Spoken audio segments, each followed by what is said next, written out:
Hey, good afternoon. Welcome to the, what should we call it? Brew, Brewniverse, Brook, Brookniverse. Well, today is Friday. Today's Friday, May 7, 2021. Um, I just discovered again they got into my phone and changed the settings. It's 2 p.m. Well, it's 2:05 p.m. 5 minutes after 2 p.m. Right now it's cloudy, but I say, yeah, maybe I can get some sun. I found this dress I haven't worn in years, and they say it was gonna be kind of chilly. And I said, well, at least I'm wearing long sleeve, you know.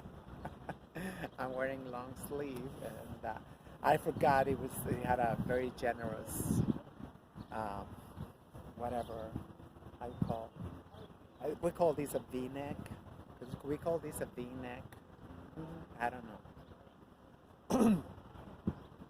And I hope I have better luck in English than my native tongue because I've been rambling this whole week.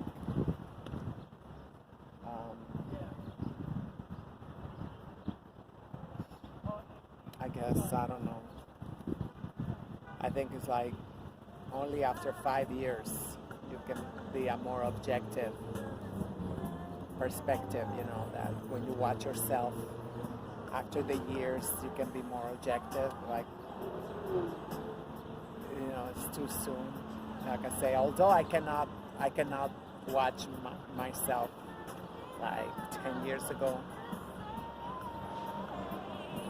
I mean, I don't know. It's complicated, I guess. I'm not gonna touch that. But I highly recommend people recording yourself. I highly recommend people recording yourselves because I think we can provide ourselves with much needed feedback. Unfortunately, we live in times where given feedback is not appreciated. And to me, I mean, it's very hard to understand that because all my life I've been looking for feedback. But I've been living by myself since I was like 20 years old. I lived by myself. And even before that, I wasn't really communicating with my family or anything. So basically, most of my life, I've been on my own, whatever that means to you, I guess. To me, what it means, like, I never had like close friends for a long time. In fifth grade, I had but he was a friend just to laugh, He was a jokester and he made us laugh, and but not really like a friend that go like, hey, listen, Brooke, I think, that might not help you out in your goals, right? Or whatever, To me, I always welcome feedback, and I do like recognize a lot of times where the intention is to hurt, but I mean, like, okay, I mean, I know you wanted to tell me that you can spot, my transsexualism, Like yesterday in the BX12 bus, as soon as I walk in, it's church rat, hood rat, church rat, whatever. Sometimes it's the same thing, She started making faces right away and started yelling like, "Turn down your radio!" Like, what did I say? Like, I said, "Bitch, I have not even sat down." I was just about to sit down. It's like, and she continued like, and then the typical that they do that. They open their eyes like this big, as if they just came from. Keep calling me from private phones. They keep, they put the eyes like, it's the same MO they all have. So, bitch, you have to be a little bit more original. So I got the phone and I started taping her. So now I know who she is, and I'm gonna, put her around on social media. It's like the same bitches who like, next week is gonna be like, oh, come to our church. Yeah, they want me to go to their church, to give them 10% of what I got. I go like, read between the lines. I'm not giving a shit. So, still eating that squirrel? Oh my god, so tiny. I gave her a piece of walnut and found like right here, like, I don't know what they eat, but I found like 3 pieces of something. Apparently it was something really good because climbed up to the tree and ate it on, like, I don't want nobody to get to me, And yeah, I don't want to give any more because then every day I'm gonna be here with 10 squirrels. It's like, oh, that's the bitch with the walnuts. I'm like, okay, one is enough. Anyway, I'm here, just like trying to get some sun on my legs and to recharge my batteries early in the season. I usually start in June, sometimes even July, because even June is raining and cloudy or cold. You can barely go to the beach sometimes in June. So it's July, August, that's it. Sometimes September you get like 3 or 4 days that you get nice weather to go to the beach. But it's a gamble. It's a gamble. You don't know if it's gonna happen or not. With the weather, and that's it. Then you go like without sun for like 7, 8, sometimes 9 months. This was a very mild winter. I'm very grateful. Thank you, God. I was able to come to the park like many times. I'm like, wow, I can't believe it. But some days I was freezing. I was just like, and I don't know what happened to me, but I did not want to stay home this year. I think it all started because of the lockdown. That shit triggered me. I'm an Aries, and I was like, it's like, what? You want me to stay in? And I was like, no, let me go at least around the corner. Let me go around the corner,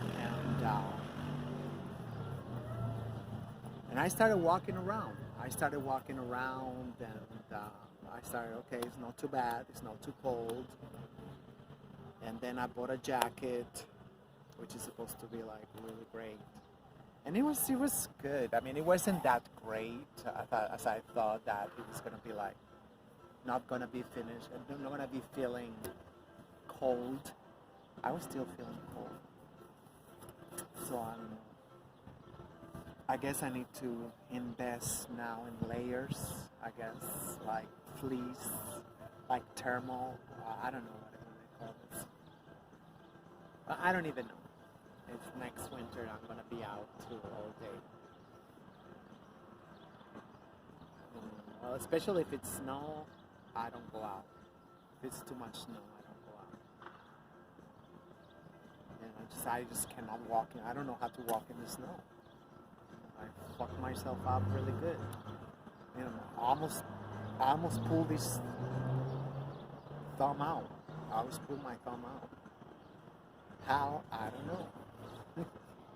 I was about to fall, and I hold on to the railing, and it's like bungee jumping. My nose almost touched the stairs. It was a staircase, and I said, "Great, I did not fall." And then this finger was like, now I can. Now I'm able to light up a lighter. Before I was like, with acupuncture and black seed oil, but I feel like I'm not nearly, not even 80%. I still have pains and stuff on this.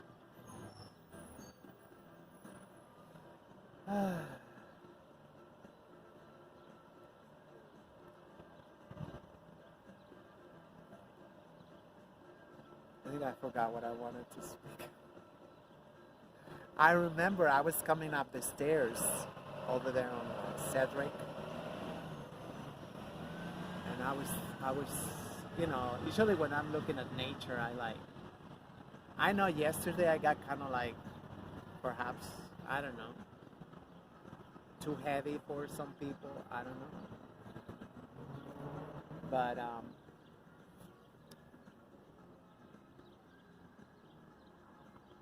I've been feeling these past couple of months, I've been feeling like more prone, more attracted to, what they're called occult and, all this stuff, I mean, there's no name for it. There's no name for it. Every name I might use is just like, it really sounds like such bullshit. But just going back to who we are, just going back to who we always been before the Wazungu, the peons, just took over. And it's exciting. At one point it's exciting, at one point it's frustrating. You say like, oh gosh, how are we gonna get back? It seemed like, it's not even, the mind just said, oh, it's been 500 years. That's bullshit. It's not even, it might be 200 years, tops, because we know like over here in the United States, the West, they never touched the West until like 150 years ago. So that's the perception. We think like, all these Holocaust, all these, the cleansings was like 500, 400 years ago, whatever, and it's not. And that is the biggest weapon to say that, oh, that was like, so long ago, and so the people they become very, very demoralized. The people become very like saying, oh no, it's like, might as well just continue to be, who we are. I think the sun is on the other side. Yeah, I think the sun is on this side. I just realized. So I find a lot of people who believe that, everything is lost. Everything is lost. I said, well, how can you say that everything is lost when we just starting to uncover a lot of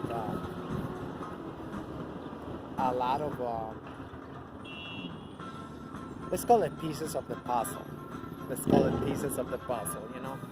We are just literally beginning to, like in my home country, like we now have a much better grasp on the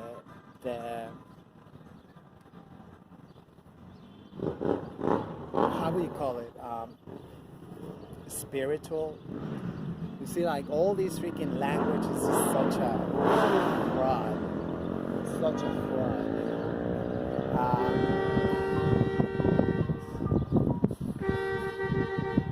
But we have well,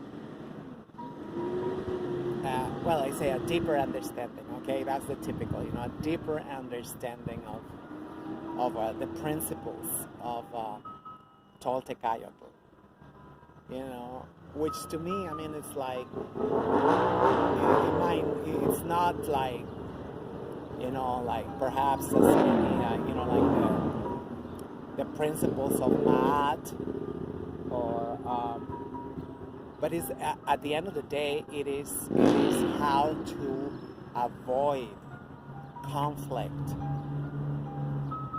with Mother Nature or Pachamama. How to maximize,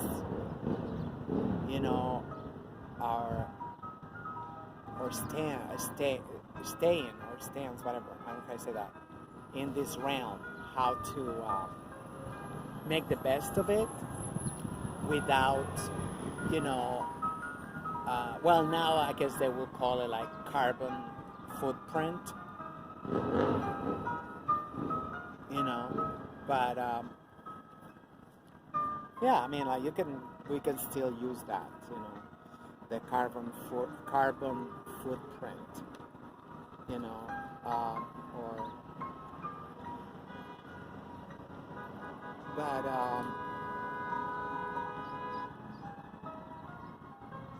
it's not that difficult. I mean, if we really understand, if we, okay, yeah, I guess a better way to put it is like internalize. If we internalize,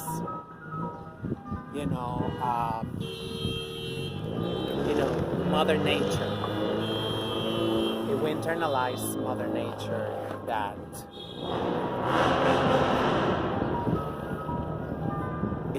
it's not what we've been told at all. Okay, it's too much, too little. It's not what we've been told at all. It is not.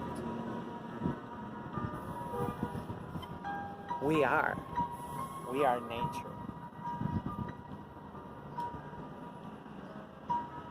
We are a very small part of nature. Yes, we make a lot of noise. Yes, we have the disease of protagonism, right? The disease of protagonism that we like, and we tend to.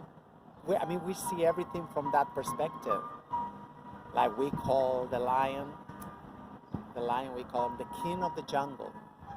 The king of the jungle, as if, like the entire universe is fighting or is in conflict, and they have this king, and they have like, and it's impossible for us to look at nature, without personalizing, without like this narrative of like the victims and the predators and the this and that, and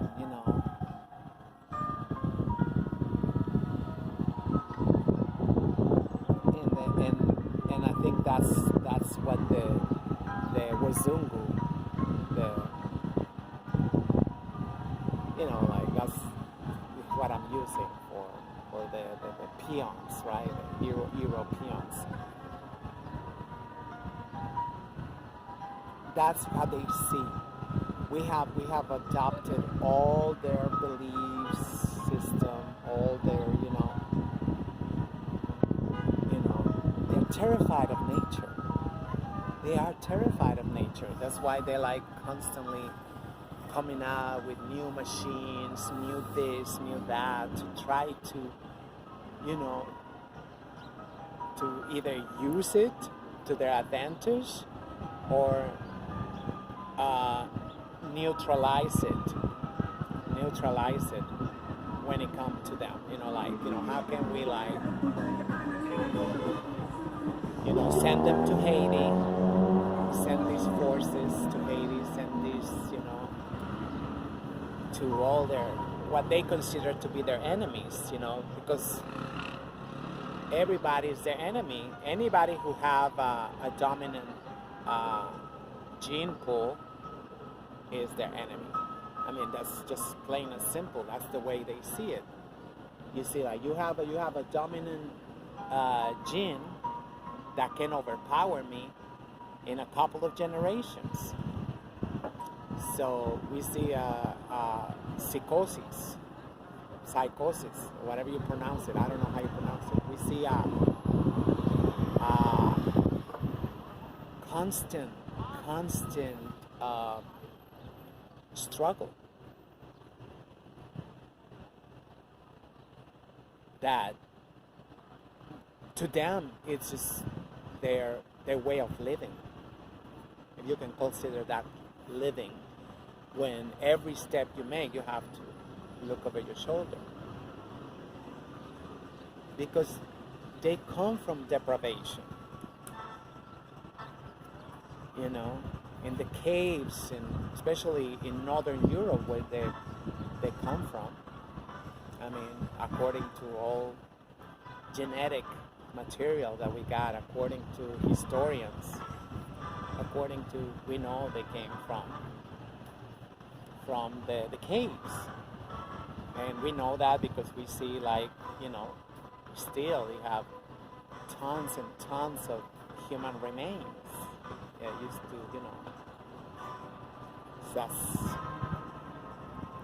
so we're talking about people whose life always been miserable,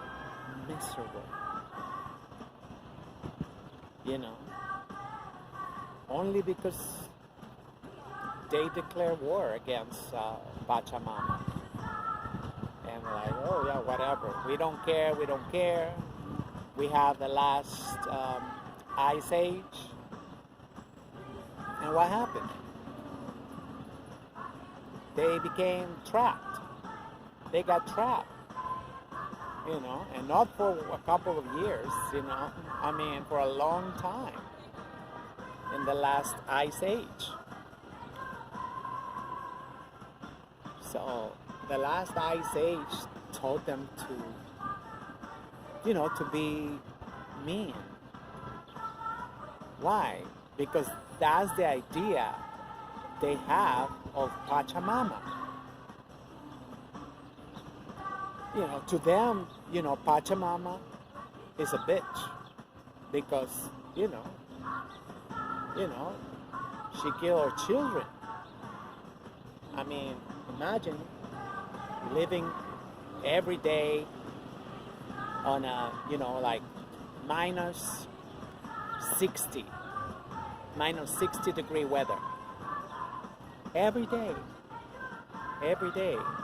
And we can see it. I mean, if you watch the movies, or if you see them in the street, you can look at them and you see like barely move their mouth. They're like, the whole language they made it to not use too much energy, because we know when it's freezing we burn energy. Now you can look it up on social media, that all these they do it now to stay skinny, because that's what they consider beauty. So I even researched it one day, oh yeah, because I say, you can go out in the middle of the winter and you're gonna burn like 3-4 times more calories than the summertime. So we see them a lot of times, just jogging with bare minimum, and we all go like, damn, shorts, and like whatever, yeah, because that's their standard of whatever. For whatever they do, they need to be like skin and bones, and to them it's like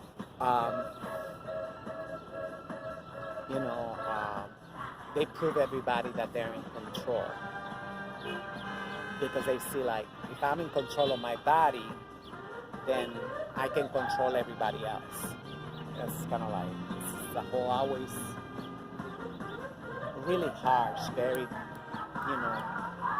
that's where they come from. So unconsciously, I don't know if some of them have it consciously, I don't know. But I know, obviously, just for logical, you will have this perpetual resentment against the Pachamama.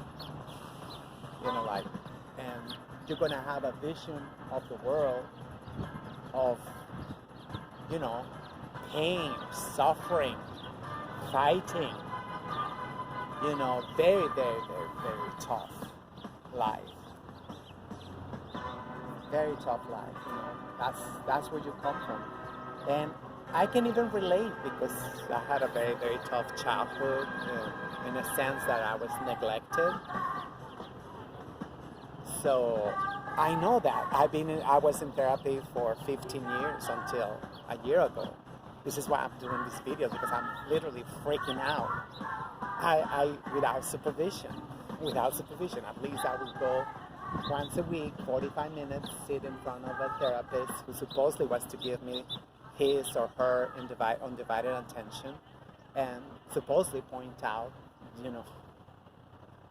But we live in a times where we cannot give any feedback without, being labeled toxic or messy or just a bully. You're a bully, you're this or that, because we don't want to hear. We don't want to hear, We can be walking and dragging, toilet paper in your shoe or whatever, and, people are scared. I'm not going to tell him. I'm not going to tell her. I don't want to get in trouble. Because, yeah, I might get a thank you later on, but the first reaction is like, what do you want? They always have this attitude that, don't burden me. Don't burden me. The children, they leave the house. They leave the house when they turn 18. And, we see them, I'm from Guadalajara. I'm from Mexico. So I always see, especially where I was living at, I always saw that a lot of Wazungu, coming to the university, especially the med school, my sister went to that university because of the inheritance. My father got his inheritance, and he said, well, that's all I can give you. That's all I'm going to give you. Your college education. Guess what? I wasn't for school like that. I did not like Wazungu school. I never liked it. No, I learned differently. Now I know I learned differently, and back then it was just like, you're a fucking idiot, and that's it. There was no like, oh, maybe this bitch, she just don't learn the way most people learn. No, but it's a lot easier to call her a retard, right? Yeah, anyway, so that's another. But I just wanted to come back to that because this is something I always talk about, and I always like, and I think, I don't know whoever ever find this video in a million years, I don't know if it survived a million years. But I think this is the most I've been able to synthesize, the white struggle. But I mean, I want anybody who ever listened to this message, just to, just like the great Bob Marley say, open your eyes and look within. Open your eyes and look within. Everything is in it. I know since yesterday I've been on this trip of okay. And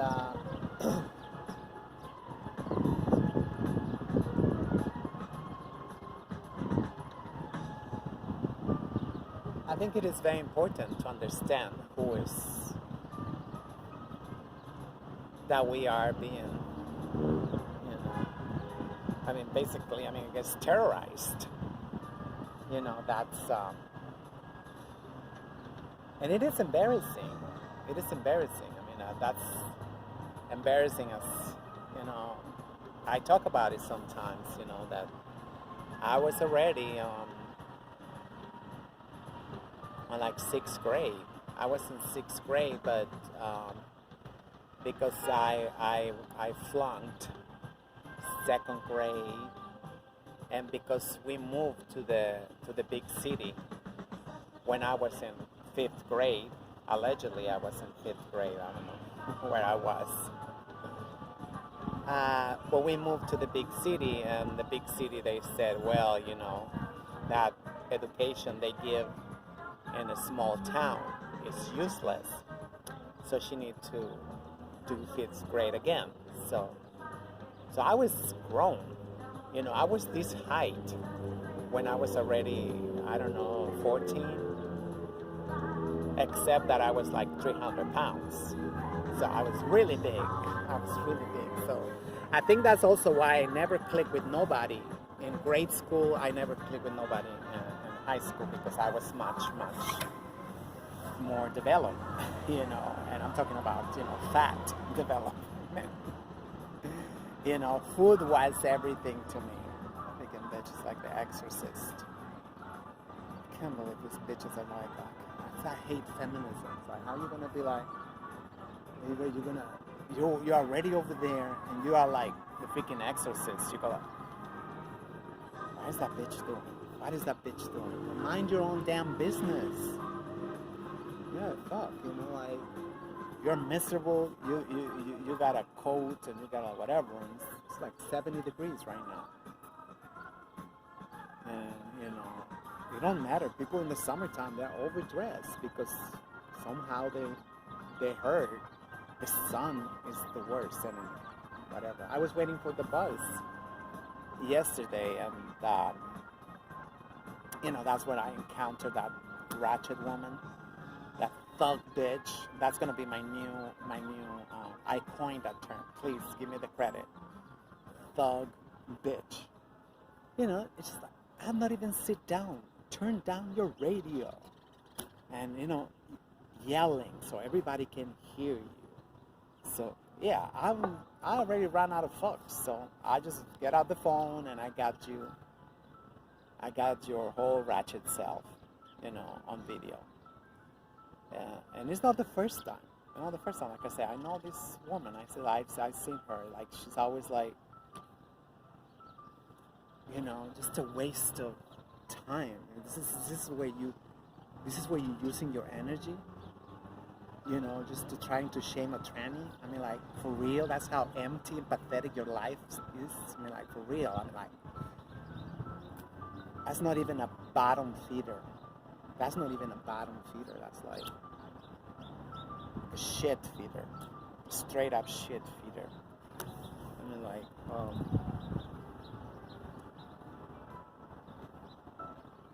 I'm looking at them. I don't have no more varicose veins. I used to have varicose veins. I don't have it. Now, that's why the bitches, they want to kill me now. Shit, now I don't have varicose veins. They're looking for a way for any excuse to hate transsexuals. Any excuse.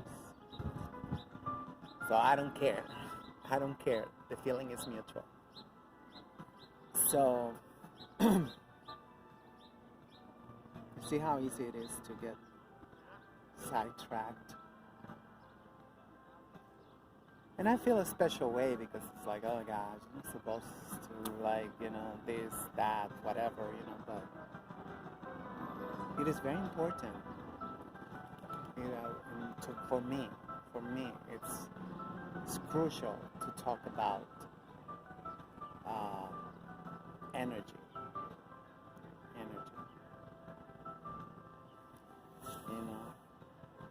and pure energy that's not been manifested or manifested.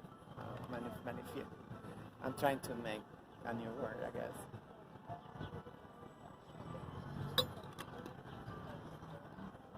So,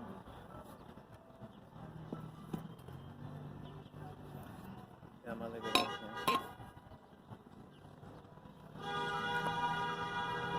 Oh my god, now I'm getting warm. Now I feel the sun. Let me show you a little bit around.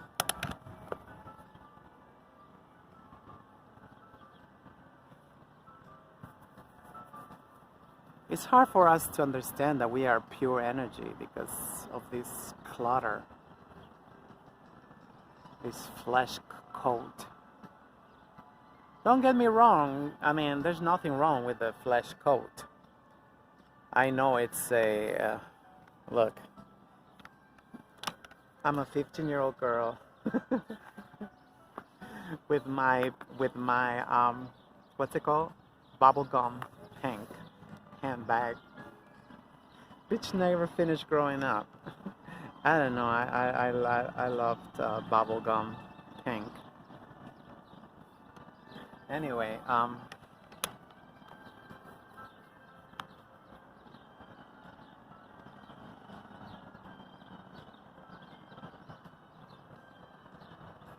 this is something I've known for a long time, and but I just don't feel and there's any space for it to talk about it,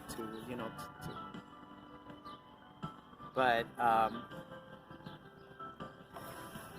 I remember I had this conversation with somebody like 15 years ago, I guess, 20, I don't even know. And it's just like, there's no, I guess, I don't know. I'm gonna stop trying to blame other people. This is up to me to bring it into my life every day. I remember, I don't know who that person was, but I remember like, you think, what was first, matter or energy? And this person, I don't remember. It might have been one of my teachers from GED class. I don't know. And because that was like, a moment of clarity I had. It was very, very clear that moment. And it's just like, that person say like, of course energy. Energy create matter, not the other way around. And I remember like saying, so what the fuck, we just living as if matter is the shit. As if matter is all that matter. As if matter was the primal, like whatever, Why? Why are we so retarded as to, damn, I can't believe it's been so long. I'm just getting sad because I feel like in 20 years I'm gonna have this remembrance, this memory. And be like, yeah, every 20 years I get a second moment of lucidity. And then it's just like, I mean, to me, like back then, it was just like, can we just stop the bullshit? This is an energetic world. I remember like myself saying, I remember like, this is like, we are energy. We are pure energy.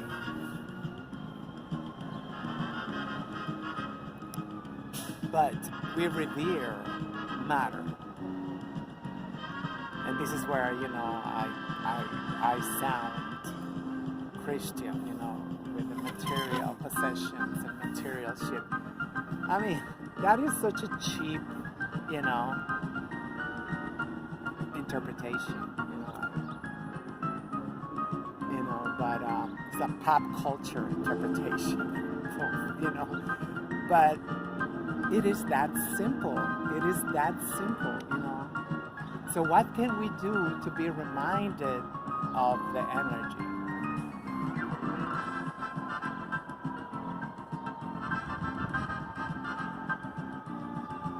That is like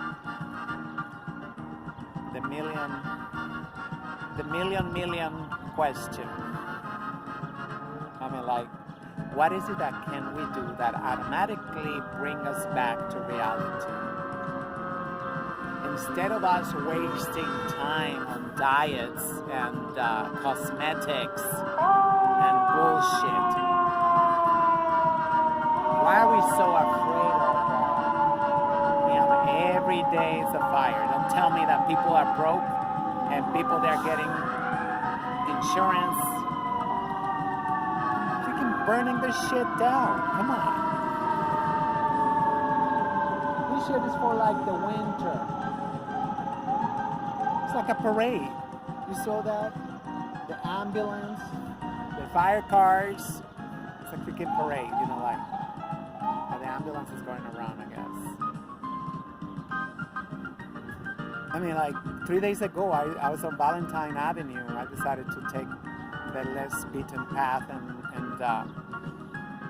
I saw smoke coming out from a church, and then I saw smoke coming out from 2 buildings down the church, and then like I went around and like, so what the fuck is going on? I'm just like, I thought it was the church, and then I was just like, is the other building?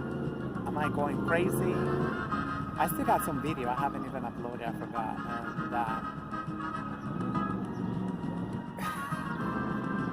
And it's just crazy times we live in. Like people are like, they are tired. People are tired. So why am I gonna be like, you know, how they say the buck? Why the buck had to end up over here? You know. It's like they go like, and they got their insurance policies, I guess, but they gotta be careful because those insurances, they only pay to certain phenotype, or should I say genotype too, you know, especially phenotype. I mean, yeah, the genotype, especially the genotype. That's where they do pay the insurance policies, you know. I will never forget when I was reading the autobiography of the Honorable Malcolm X, you know. I was a moment that, you know, he got the insurance. He got the insurance policy. He did everything right. His father, Earl Little, and they did not pay the insurance to his family. That could have probably, you know, avoided them a lot of horrors. I'm not gonna say like, you know, travel or whatever. That was horrible. You know. My paternal grandma, she became an orphan when she was 10 years old, I think, 9 or like that. And she always used to talk about that. She always used to say it was like we was cats. It was cats. She used to say it was like we was cats. And who won this bitch over here? Who's gonna take you know? Oh, I gotta take him. Somebody gotta take him. Somebody gotta take her. Somebody got like, you know. That marked her. She was always a bitch. She was always a bitch because of that, I think. You know, just.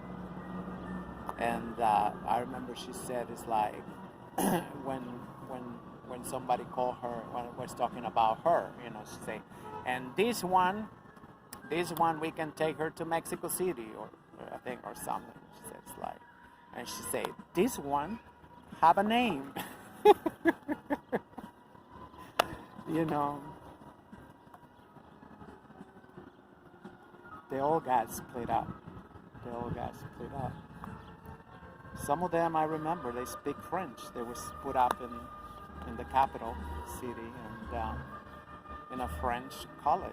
So they speak French. My grandma spoke Latin. And she would start praying in Latin. I'm like, oh, shut up. you know, and, you know, just Children have no agency, children have no voice, children have no nothing. This is why they're so vulnerable. This is why all bitches, I gotta go to work. I gotta go to work. I gotta make some coins. I gotta make money. And like, by any means necessary. Like, really? Really? You're producing an entire generation of raped little babies. Everybody's been. There's nothing they can do. These little babies, there's nothing they can do. We hear that every day. We see that all the time. Like, oh, if you tell somebody, we're gonna, your mother, your father, like whatever, like. Now they are 20 years old, they're 50 years old, and they're coming out with those stories. And everybody's coming out with those stories. When still we don't put two and two together. So like, hey, feminism took our mothers away. They had to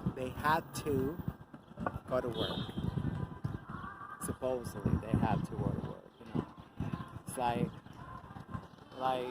there's not a week that go by that I get the picture of those amazing women in my home country, always you see them in the street, selling their crop, selling produce, tomatoes, cactus fruits, pitayas, tunas. Those are the cactus fruits. Delicious, refreshing. Jicamas, all kinds of vegetables and stuff, flowers.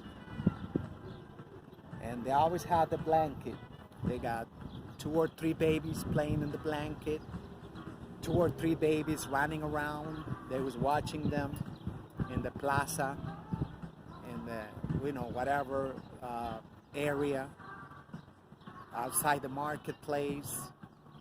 And they got a baby on their back with their rebozo, the shawl, So they had the baby in the back. They were selling. Even the children, they probably had a little box of bubble gum or something. They were selling too. She was watching them all the time.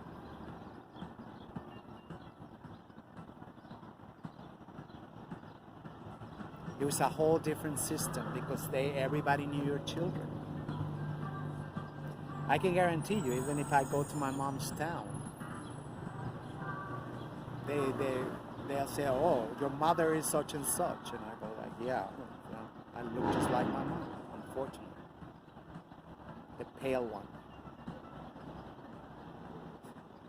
So people always knew whose children are they. That's the children of this, the children of that. So it was a lot harder that somebody got abducted. So obviously to them that's like, oh, yeah, we gotta remove that obstacle. To them it's like they're talking about, oh, those are our enemies. The enemies of the Wazungu, right? Because, oh shit, they need a kidney, liver, heart transplant. It's like, oh hell no, these children are precious to them. We cannot have that. No. Now you don't know whose children are those. You don't know. How is that possible that we don't know whose children are those? At least I know. You used to say like, I'm going to tell your mother. They used to tell us if you was like doing your, whatever they call it now, shenanigans or whatever the hell that was like, I'm going to go tell your parents. And you was like, please don't. I'm like, I'm going back home right now, stuff like that. Even teenagers getting high, everything. It was like, It's like, oh, they know me. They know my parents. I cannot bring disgrace to my parents. Now it's like,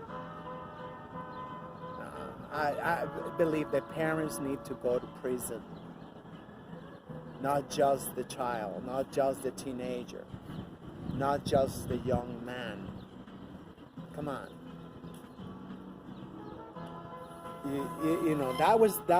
That's how it worked. That's how it worked. It was like, yes, you bring disgrace to your entire family. Then guess what? The entire family was ostracized. Oh yeah, that's your child, and you pay too. And what the slave master tell us today? Oh no, you cannot do that. You cannot do that. That's illegal.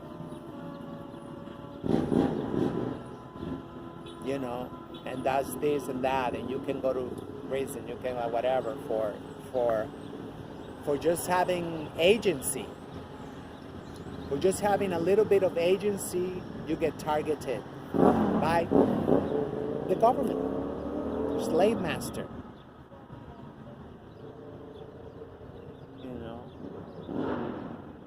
So I'm like,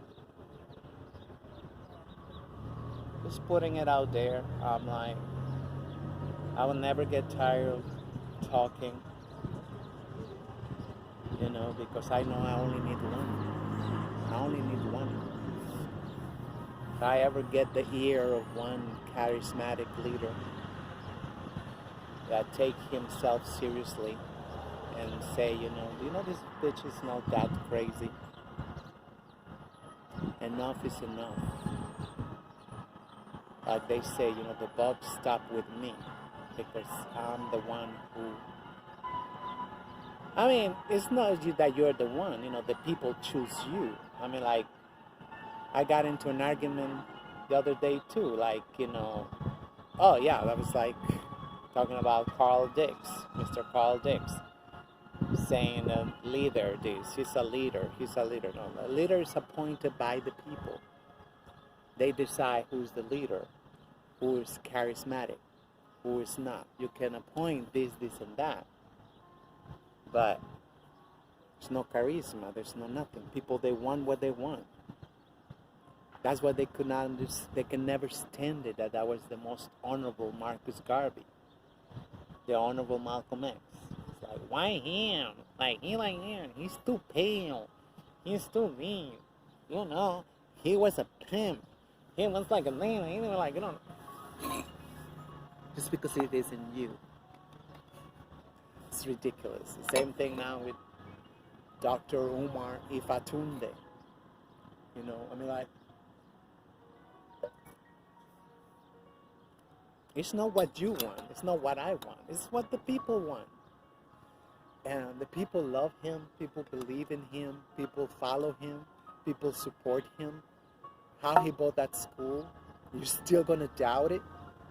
You're still going to doubt it? Can you really fake it? I mean, like John Farrell, he's supposed to be the shit, right? Mr. Pimplehead. And